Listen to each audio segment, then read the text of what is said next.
Compartiendo el pan de la palabra, alimento del alma, con el discípulo amado.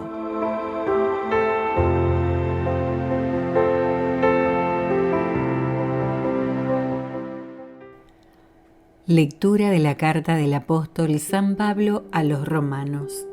Hermanos, ¿qué diremos de Abraham, padre de nuestra raza? Si Abraham hubiera obtenido la justificación por sus obras, tendría de qué estar orgulloso, pero no delante de Dios. En efecto, ¿qué dice la Escritura? Abraham le creyó a Dios y eso le valió la justificación. Al que gracias a su trabajo tiene obras, no se le da su paga como un regalo, sino como algo que se le debe. En cambio, al que no tiene obras, pero cree en aquel que justifica al pecador, su fe le vale la justificación. En este sentido, también David proclama dichoso al hombre a quien Dios tiene por justo, independientemente de las obras. Dichoso aquellos cuyas maldades han sido perdonadas y cuyos pecados han sido sepultados. Dichoso el hombre a quien el Señor no le toma en cuenta su pecado. Palabra de Dios, te alabamos, Señor.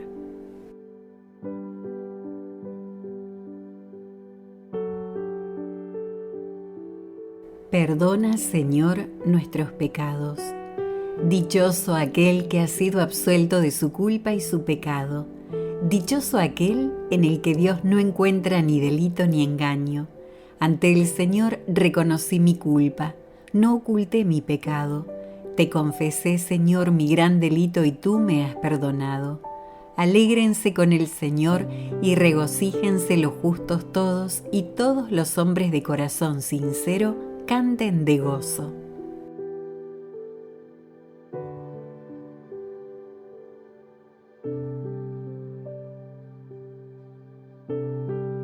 Lectura del Santo Evangelio según San Lucas.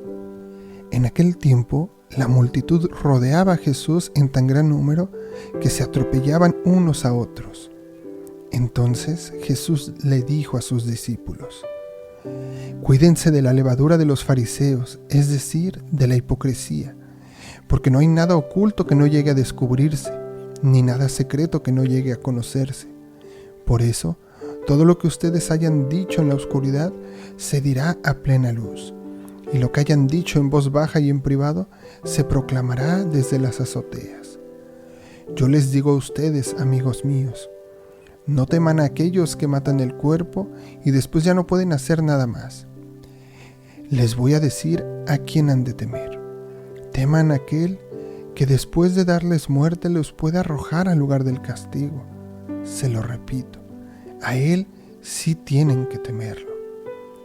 ¿No se venden 5 pajarillos por 2 monedas?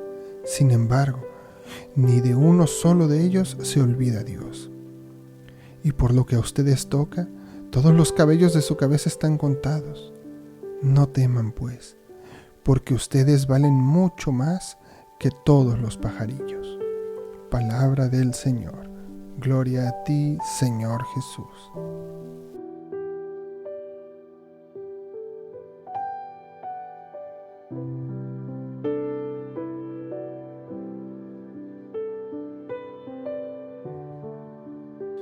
Queridos hermanos, les saludo. Hoy viernes 15 de octubre celebramos a una gran santa, Santa Teresa de Ávila. Una mujer que supo entender el mensaje de Dios. En esta semana hemos hablado el día lunes o el día martes, no recuerdo muy bien, sobre la importancia de la escucha, porque el Señor elogiaba a aquellos que son capaces de escuchar y poner en práctica la palabra de Dios.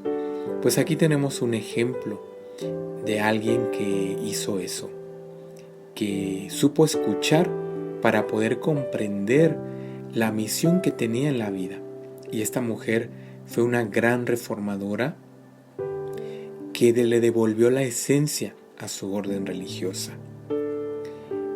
Pudo comprender también las palabras que hemos escuchado también en los días anteriores esa dureza y firmeza que Dios puso para devolverle la pureza a nuestra vida espiritual y religiosa.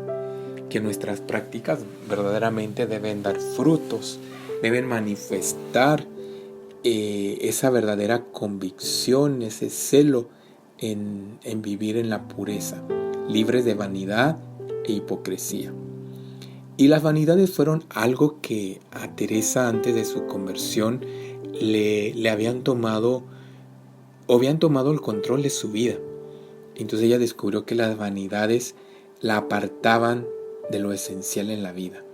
Vivió un largo camino de conversión, de proceso, de luchas, de batallas, hasta que pudo descansar en Dios, que es lo que hoy nos habla el Evangelio. Nos habla de los pequeños, pero también nos habla de aquellos que están cansados y agobiados, porque Él nos dará alivio. Algunas veces experimentamos un cansancio y un agobio en nuestra vida, porque posiblemente nuestro orgullo, la soberbia, la vanidad pesan mucho y nos hacen pasar por grandes luchas, nos desgastan. Y en la vida, pues nos encontramos en una situación en la que no podemos avanzar más. Y quizá podemos buscar culpables y responsables de este cansancio y ponerle nuestro peso a otros, responsabilizarlos de nuestro pecado. Sin embargo, hoy el Señor nos invita a acudir a Él y descansar en Él, tomar su yugo y aprender de Él, porque Él es manso y humilde. Y dice, y encontrarán descanso para su alma. Esto es lo que quiere decirnos hoy, que podamos soltar ese yugo de la vanidad, del orgullo, de la soberbia y aprender la mansedumbre, la humildad de Él, la pequeñez. Llevar ese yugo porque es liviano y es suave. ¿Qué quiere decir esto? Que el Señor nos liberará de todo lo que nos oprime. Romperá esas cadenas y ataduras que te hacen experimentar la amargura de la vida. Porque tu vida está impregnada posiblemente de este orgullo, de esta soberbia, de esta vanidad. Y nos invita a poder gustar y saborear la dulzura de la vida. Esa dulzura que podemos encontrar cuando somos capaces de vivir en la humildad, en la sencillez y en la simplicidad. Que por intercesión de Santa Teresa de Ávila, hoy puedas dejar que ella inspire tu vida, que puedas transitar este sendero que te conduce al descanso, al alivio, a la serenidad, que te dará fortaleza, que renovará tus fuerzas. Que Dios sea tu alegría, que Dios sea tu paz, tu esperanza, que puedas refugiarte en Él y recibir su bendición. En el nombre del Padre, del Hijo y del Espíritu Santo. Amén.